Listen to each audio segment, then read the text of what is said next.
कर्नाटका के आप सभी आदरणीय बुजुर्गों का, माताओं का, बहनों का, नौजवान साथियों का, किसानों मजदूरों का, दुकानदारी करके, बिजनेस करके, मेहनत मजदूरी करके अपने परिवार का भरण पोषण करने वाले आप तमाम आवाम का क्रांतिकारी इस्तेमाल करता हुआ आप सब जानते हैं कि और इस चुनाव के सिलसिले में मैं आपके बीच भारतीय राष्ट्रीय कांग्रेस के जो हमारे कैंडिडेट हैं, जो हमारे प्रत्याशी हैं, उनके लिए दुआ मांगने के लिए आया हूँ, आपका आशीर्वाद मांगने के लिए आया हूँ, आपका समर्थन मांगने के लिए आया हूँ। लेकिन साथ ही साथ मैं आप सब लोगों को एक बात और दावतगिरी से जुड़ी हुई बताना चाहता हूँ। 2017 में मुझे दावतगिरी आना था। आप सब लोगों ने गौरी लंकेश का नाम सुना होगा। उन्होंने कहा था कि तुमको दावतगिरी जाना चाहिए। दावतगिरी वो धरती है जहां किसी जमाने में मजदूर आंदोलन का परचम लहराया। दावतगिरी वो धरती है जहां कई सारे कारखाने थे। यहाँ का मक्खन डोसा बहुत मशहूर है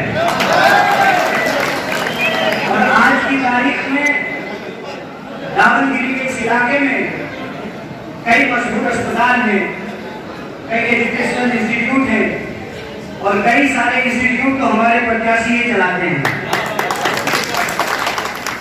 और आसपास के 3-4 जिले के लोग यहाँ इलाज के लिए, पढ़ाई के लिए, रोजी रोजगार के लिए यहाँ आते हैं।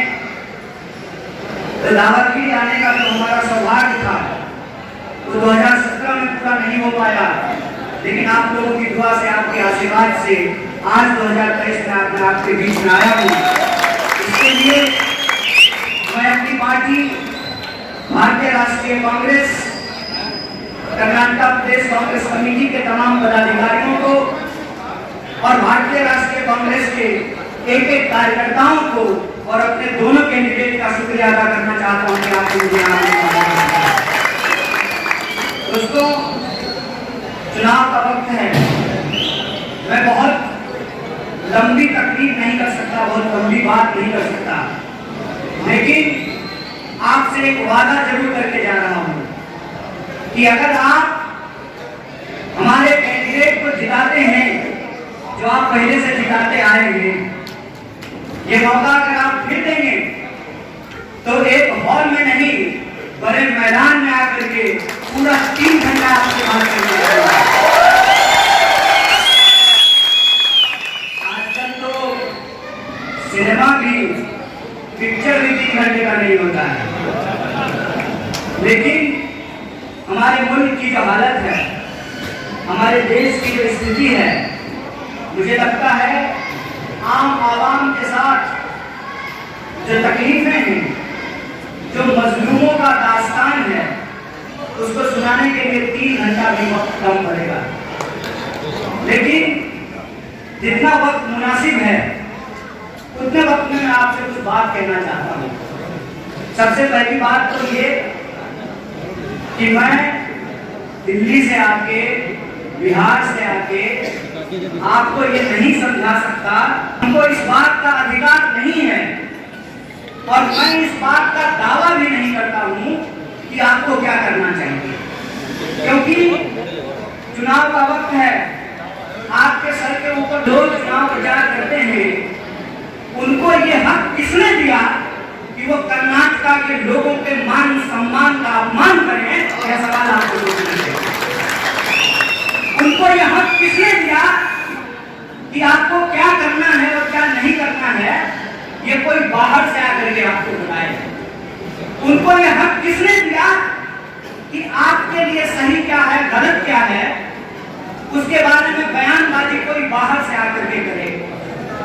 चुनाव के वक्त में 2, 4, 5, 10 दिन के लिए लोग आए हैं, रोड शो करके चले जाएंगे, लेकिन अगर सड़क नहीं बनेगी तो उस गड्ढे में आपको रोज चलना है, सुबह शाम चलना है, दिन रात चलना है।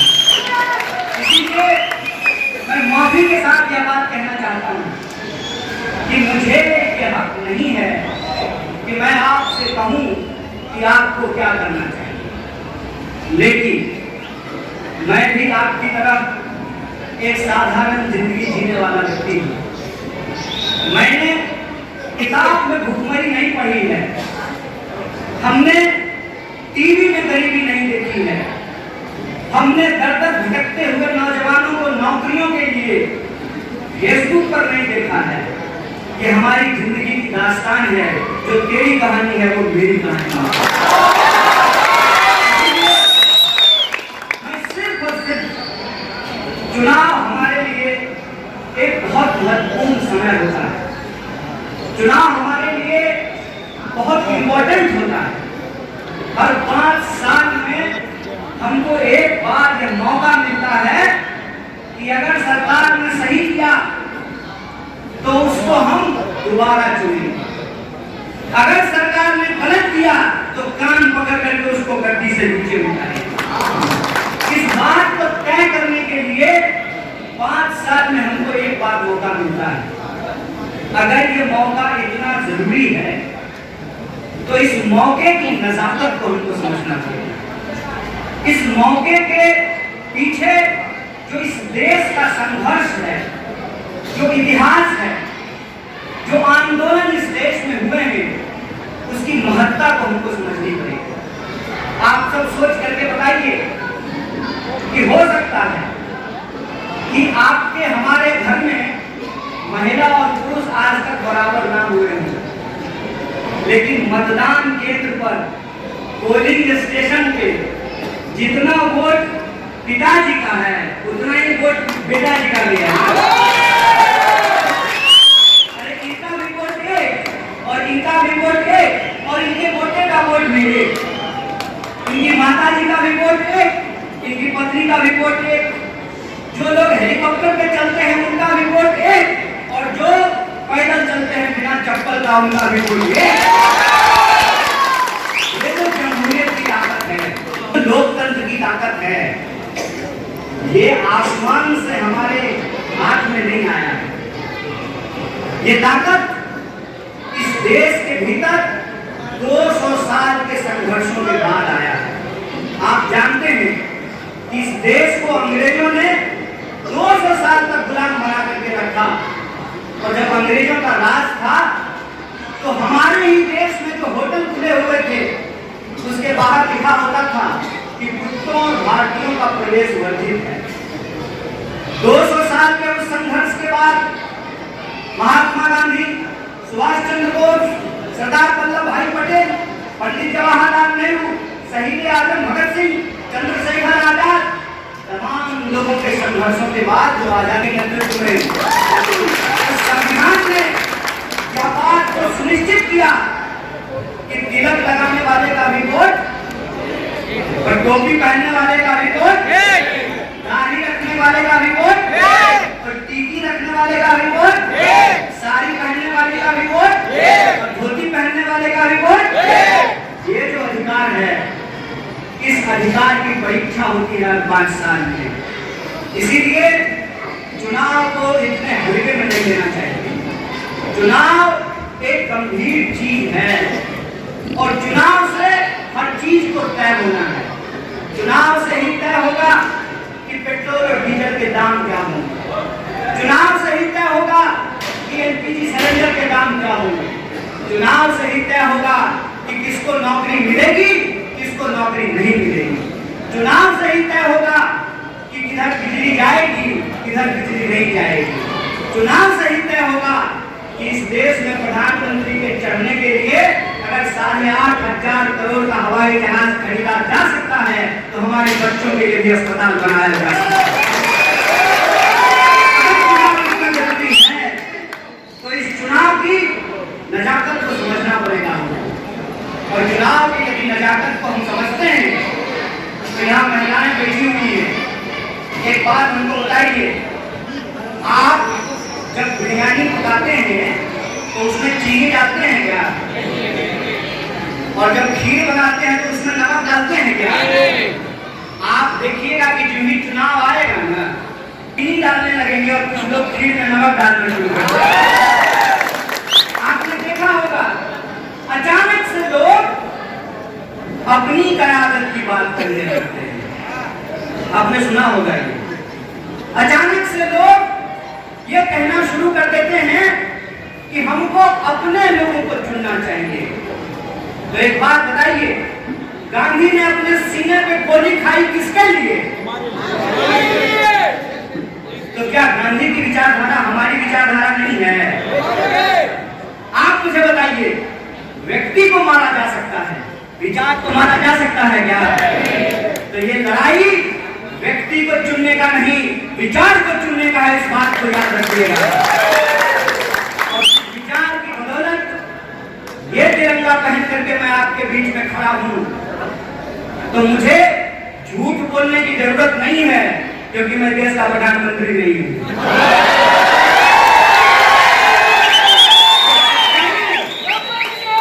सच्चाई की ताकत यह है कि आप मुझे बताइए, कहते हैं सबका साथ सबका विकास। असल में आप मुझे देख करके बताइए कि कौन सी ऐसी पार्टी है जो सबकी पार्टी है। मैं नाम लेता हूं,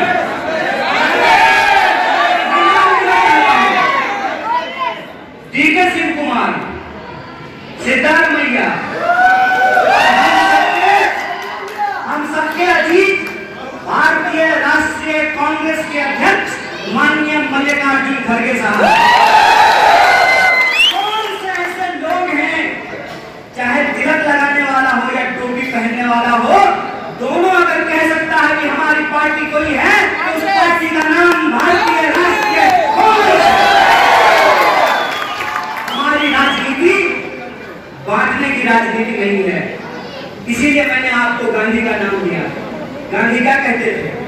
गांधी कहते थे, रघुपति राघव राजा राम, पतित पावन सीता राम, ईश्वर अल्लाह तेरो नाम सबको सन्मति दे। आज आप देखिए कि चुनाव के इस वक्त में आप ध्यान से लोगों की बातों को सुनिए। कोई इंसान से इंसान की बांटने की बात कर रहे हैं, वो समाज में फिरका परस्ती को बढ़ा रहे हैं, कोई इंसान से इंसान को लड़ा रहे हैं। इसीलिए रंग से कंफ्यूज मत होइएगा। अलग अलग रंग पहन करके लोग आपके बीच में आएंगे और अपने लोग अपनी बात ऐसा बोल करके आपकी हिम्मत और ताकत को बांटने का काम करेंगे। इस बात को याद रखिएगा। इसीलिए हमारी राजनीति बांटने की राजनीति नहीं है, हमारी राजनीति तोड़ने की राजनीति नहीं है, हमारी राजनीति जोड़ने की राजनीति है, मिलाने की राजनीति है। इसलिए मैं आप सबसे ये आग्रह करने के लिए आया हूँ कि जब आप 10 तारीख को मतदान करने के लिए जाएंगे, वोट देने के लिए जाएंगे, तो इस बात को अपने जहन में रखिएगा कि 5 साल के बाद हम वोट दे पाएंगे कि नहीं दे पाएंगे। इस बात को अपने जहन में रखिएगा कि पिछले 9 साल में इस मुल्क को जिस मोड़ पे खड़ा कर दिया गया है, इस देश में जमहूरियत बचेगी कि नहीं बचेगी। अरे साहब, जब नेहरू के खानदान के इंसान को जो इंसानों के हक और अधिकार के लिए लड़ता है, उसका ही बंगला छीन लिया तो हमारा और आपका क्या है? बात को याद रखिएगा कि सच्चाई बोलने के चलते, किसानों के हक के लिए आवाज उठाने के चलते, अक़लियत के हक में बोलने के चलते, जमहूरियत के हक में बोलने के चलते, लोकतंत्र को मजबूत कराने के लिए इस देश में देश के नाम पे जो दोस्त की तिजोरी भरी जा रही है, उस पर सवाल पूछने के चलते आज से उसका संसदीय छीना गया है। यह चुनाव महज किसी को मुख्यमंत्री बनाने का चुनाव नहीं है, यह चुनाव महज किसी को एमएलए या मिनिस्टर बनाने का चुनाव नहीं है।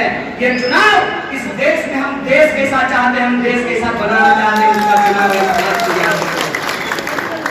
और माताएं बहनें यहाँ बैठी हुई हैं और बहुत सारे नौजवान साथी भी हैं। आजकल हम लोग भी खाना बनाते हैं दोस्त। खाना जब पका रहे होते हैं ना, तभी नमक का ध्यान रखना पड़ता है। ऊपर से नमक मिलाने से कई बार जायका बिगड़ जाता है। पिछले चुनाव का मैं आप लोगों को याद दिलाना चाहता हूँ, लोगों ने भाजपा को वोट नहीं दिया था, लोगों ने भाजपा को मेजोरिटी नहीं दी थी, लेकिन घुमाई साहब तो भाजपा के ही हैं ना। तो जब कर्नाटक के लोगों ने बीजेपी को बहुमत नहीं दिया, जब कर्नाटक के लोगों ने बीजेपी को मेजोरिटी नहीं दी, तो बीजेपी ने कैसे अपना चीफ मिनिस्टर बनाया है, इसकी हकीकत आप सब लोग जानते हैं। वह चुनाव, वह सरकार वोट से नहीं नोट से बनी है, इस बात को आप सब जानते हैं। बनी है कि नहीं बनी है? एमएलए खरीद के चुनाव बनाए कि नहीं बनाए? एमएलए खरीद करके सरकार बनाए कि नहीं बनाए? तो हमने कहा जब खाना पका रहे होते हैं ना, तभी जो है नमक का ध्यान रखना पड़ता है, नहीं तो जायका बिगड़ जाता है। जब चुनाव हो रहा है ना, तभी आपको सोच समझ करके बटन दबाना होता है। जैसे बूंद बूंद घड़ा भरता है, वैसे ही बूंद बूंद घड़ा खाली भी होता है। हमने कहा कि यह इलाका मजदूर आंदोलन का इलाका रहा है। हम लोग गोल्डन पैलेस में खड़ा होकर के बात कर रहे हैं, ये अपने आप खड़ा हो गया है। गिली गिली गिली गिली पम पम छू, इससे तो बिल्डिंग नहीं बन रही है। बिल्डिंग कैसे बनी है? सारे मजदूर एक ही जगह ईंट ला करके जोड़ रहे थे, तब जाकर के ये बिल्डिंग बनी है। इसीलिए मैं आप सबसे कहता हूं कि दो तरह के वोट बचे हैं अब, और वो दो तरह का वोट क्या है? एक वोट वो है कि मोदी जी चाबुक लेकर के भी अगर उसको मारे ना, तब भी कहेगा बहुत मजा आ रहा है, उसको छोड़ दीजिए। दूसरा वोट वो है जिनको लगता है कि उनके राज्य में गलत हुआ, जिनको लगता है कि वोट लिया गया हमसे, इस नाम पर कि विकास करेंगे, और 40% का कमीशन लेना शुरू कर दिया।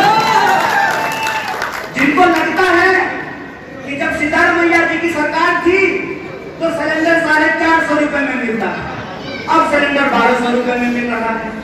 जिनको लगता है कि बेरोजगारी बढ़ी है, जिनको लगता है कि महंगाई बढ़ी है, जिनको लगता है कि लोगों को जो सपने दिखाए गए वो सपने पूरा नहीं हुए हैं। मुझे आज भी याद है, प्रधानमंत्री अपने भाषणों में जाकर के कहते थे कि हम 100 दिन के अंदर काला धन वापस लेके आएंगे। बोलते थे कि नहीं बोलते?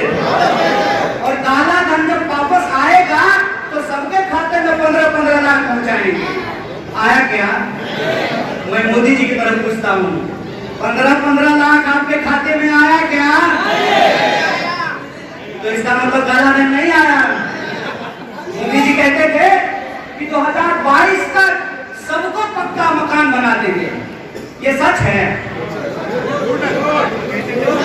2022 तक सबको पक्का मकान बन गया है। इसका मतलब प्रधानमंत्री झूठ बोलते हैं ना, तो झूठ को झूठ बोलेंगे ना, हम बोलेंगे ना हमारा प्रधानमंत्री झूठा है।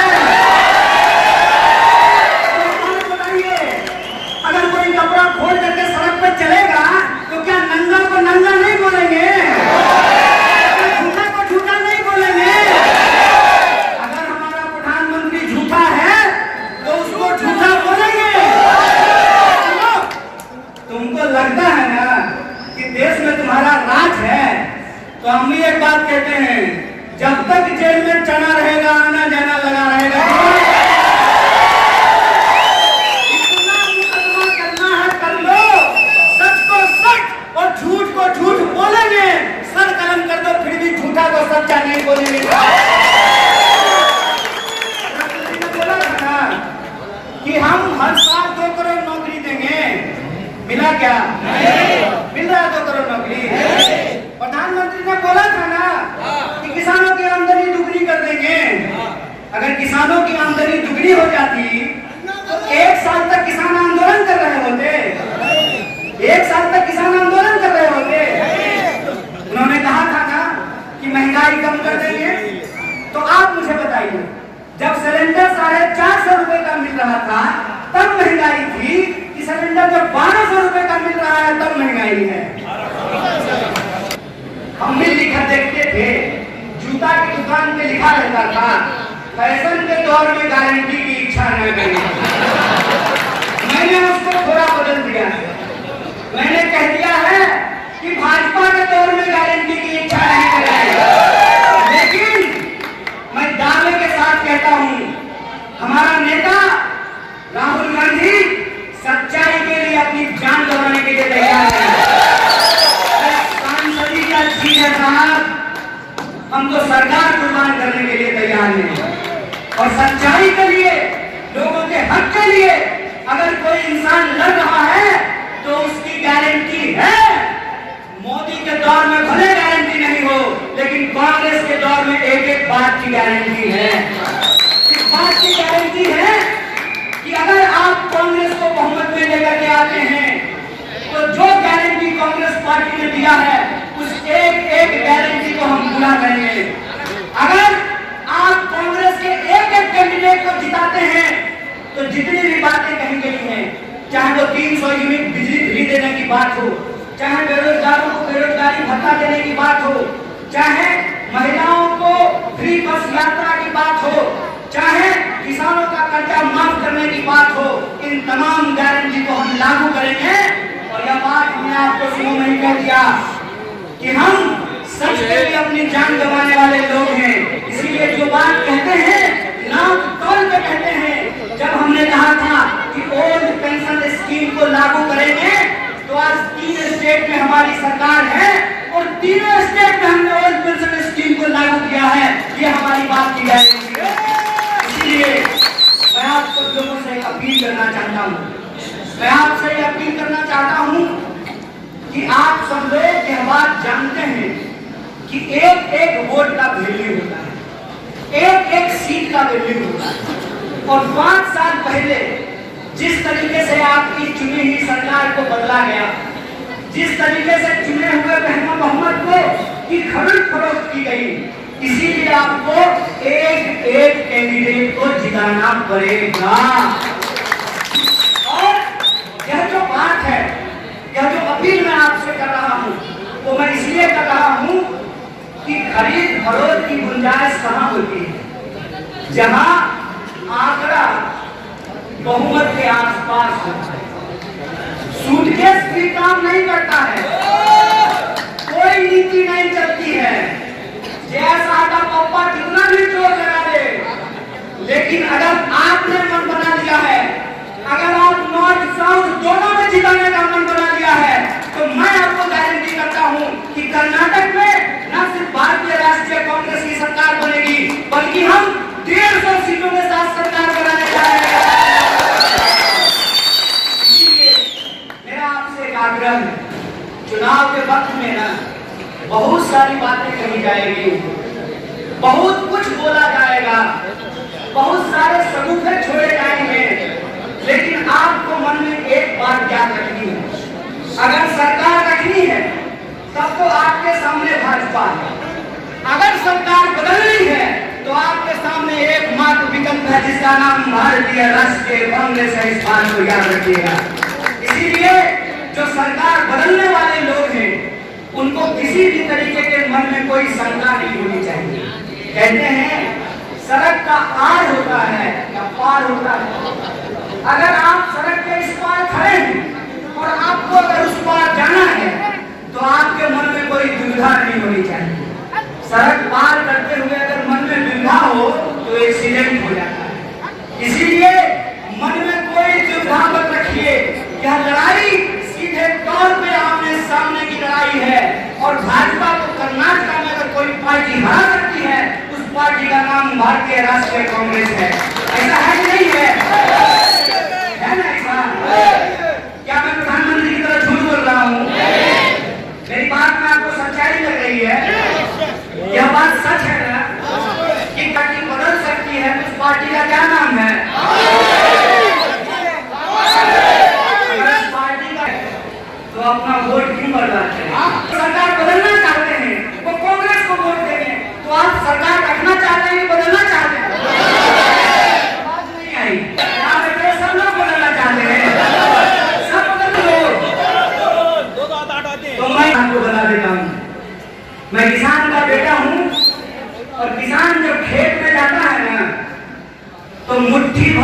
लेकर के जाता है, और जब फसल तैयार होती है ना तो बोरियां भर करके अनाज अपने घर में लेकर के आता है।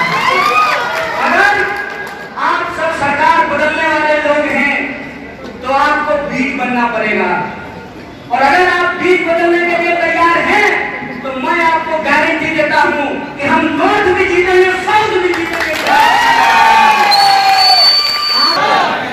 अगर आप बीज बनने के लिए तैयार हैं तो आप सबसे एक आग्रह है, इस आखिरी आग्रह के साथ मैं अपनी बात को खत्म कर दूंगा। देखिए ऐसा है ना कि इस सब को हम गिनते ही नहीं। जनता ने कहा कि अगर वोट नहीं दीजिएगा तो प्रधानमंत्री के आशीर्वाद से वंचित रह जाइएगा। अरे प्रधानमंत्री भगवान है? प्रधानमंत्री को सैलरी कौन देता है? प्रधानमंत्री किसके गाड़ी पे चलते हैं? हमारे टैक्स के पैसे पे चलते हैं। प्रधानमंत्री का 8,500 का जहाज किसके पैसा से खरीदा गया है? अरे तो देने वाले हम हैं, हमको कब से देने वाले बन गए हैं? अरे हमारा पैसा है, हमारा टैक्स का पैसा है। आपके आशीर्वाद की हमको जरूरत नहीं है। आपको कहते हैं बड़ी बेसहाय से वंचित रह जाएंगे, तुम्हारा आशीर्वाद नहीं चाहिए। हमारे यहाँ, हमारे राज्य में हम कर्नाटका के लोग हैं, हमने दुनिया को रास्ता दिखाया, हमने बेंगलुरु बनाया है। 8 लाख लोग हमारे यहाँ काम करते हैं। आप हमको आशीर्वाद नहीं देने का धमकी देना बंद कीजिए। ना मैं जेपी नड्डा की तरह लोगों को डराऊंगा, और ना मैं जैसा के पप्पा की तरह आपको धमकाऊंगा। जैसा के पप्पा ने क्या कहा? जैसा के पप्पा ने, उसे जानते ही नहीं मंत्री, हमारा वही मंत्री जो है उसके पुत्र का नाम जैसा, और जैसा के पप्पा का नाम अमित शाह है। आजकल मैं यही बोलता हूँ, जैसा का भाषण देते हैं ना, तो मैंने सोचा कि पूरे देश को यही बात बताई जाए कि जो लोग परिवारवाद पे भाषण देते हैं, जरा उनसे पूछा जाए कि जैसा कब क्रिकेट खेला था, कैसे बीसीसीआई का सेक्रेटरी बन गया है। तो बात यह है कि ना मैं नड्डा साहब की तरह जो है आपको धमकाऊंगा, और ना जो है जैसा कि पप्पा की तरह आपको डराऊंगा। जैसा कि पप्पा ने क्या कहा कि कांग्रेस को वोट दे दीजिएगा तो दंगा होगा। काहे भाई? आप तो देश के गृह मंत्री हैं, देश के गृह मंत्री हैं ना, कि खाली भाजपा के गृह मंत्री देश के हैं ना, तो कहीं एक साथ हंसते हंसते फांसी के फंदे में झूल गए। इसीलिए हमारे समाज को बांटने की कोशिश मत करो। तो ना मैं आपको डराऊंगा, ना मैं आपको धमकाऊंगा, क्योंकि कर्नाटक के बच्चा बच्चा को मालूम है। क्या भाई, बीजेपी को कौन हरा सकता है? कोई सही नहीं है इस बात की। तो भाजपा को जिताना है, तब तो भाजपा को डायरेक्ट वोट दे दीजिए, इधर उधर वोट देने का क्या जरूरत है? और अगर आपको भाजपा को हराना है तो कांग्रेस को डायरेक्ट वोट दे दीजिए, क्योंकि कांग्रेस ही भाजपा को हरा सकती है। इसीलिए मैं आपसे आखिरी अपील कर रहा था कि मैं किसान का बेटा हूँ। आप जानते हैं कि किसान मुट्ठी भर बीज लेकर के जाता है और लहलहा की फसल को तैयार करके बोरियां भर करके अनाज अपने घर पे लाता है। अगर आप सरकार बदलने वाले लोग हैं तो आपको बीज बनना पड़ेगा, और अगर आप बीज बनने के लिए तैयार हैं तो एक आखिरी अपील आपसे करना चाहता हूँ। आपने देखा होगा आजकल IPL चल रहा है, सेंट लगा करके अपना वोट जा करके दे के आ जाए, इससे काम नहीं चलने वाला। बीज होने का मतलब होता है वोट दिलाएंगे, अपने रिश्तेदारों का भी वोट करवाएंगे, और मामला सिर्फ दावनगिरी का नहीं है। अरे आपके रिश्तेदार बेंगलोर में भी हो सकते हैं, उनके रिश्तेदार जो है वो रायचूर में भी हो सकते हैं, उनके रिश्तेदार जो गुलबर्गा में भी हो सकते हैं। के लोगों को कि बदलाव हो रहा है और इसकी शुरुआत से करने जा रहे हैं। इसलिए तैयार हैं। तो नौजवान दोस्तों से एक आग्रह है, 4-5 दिन सेल्फी मत खिंचाइए। अभी तो ये प्रत्याशी ही है ना, जीत करके इनको बढ़िया माला पहनाएंगे और उस दिन जो है विक्ट्री सेल्फी ले लीजिएगा और बहुमत आएगा, उस दिन बढ़िया से फोटो खिंचा लिया जाएगा। अभी आपका पूरा ध्यान इस बात पे होना चाहिए कि आपकी लड़ाई धन से है, बाहुबल से है, झूठ से है, प्रोपेगेंडा से है, नफरत से है, समाज को बांटने वाली फिरकापरस्त ताकत से है। इसीलिए आपके लिए एक एक सेकंड इंपॉर्टेंट है, एक एक दिन इंपॉर्टेंट है जब तक बैठना है। और अगर आप ऐसा करने के लिए तैयार हैं तो मेरा पूरा भरोसा है कि यह लड़ाई हम 13 तारीख को क्या 10 तारीख को ही हम जीत जाएंगे, ऐसा हमारा भरोसा है। इसी आशा और उम्मीद के साथ कि हम यह संघर्ष जीतेंगे और जो हमारे नेता ने संकल्प लिया है, जो गारंटी दी है, उस गारंटी को कर्नाटक में हम लागू करेंगे। और सच्चाई के साथ मैं आपके सामने एक बात कहने के जाता हूँ, सच्चाई के साथ ही मैं आपको कह रहा हूँ, शांति, सुरक्षा, एकता, भाईचारा और तमाम लोगों के विकास को सुनिश्चित करेंगे, यह हमारा वादा है। आप अपना आशीर्वाद हमको दीजिए, आप अपना वोट हमको दीजिए। आप अपने आशीर्वाद से, आपके वोट से न सिर्फ कर्नाटक में सरकार बदलेगी बल्कि देश में बदलाव की बयार आएगी। इसी आशा और उम्मीद के साथ मैं अपनी बात को खत्म करूंगा। शुक्रिया। इंकलाब जिंदाबाद, हमारी एकता जिंदाबाद। जय हिंद।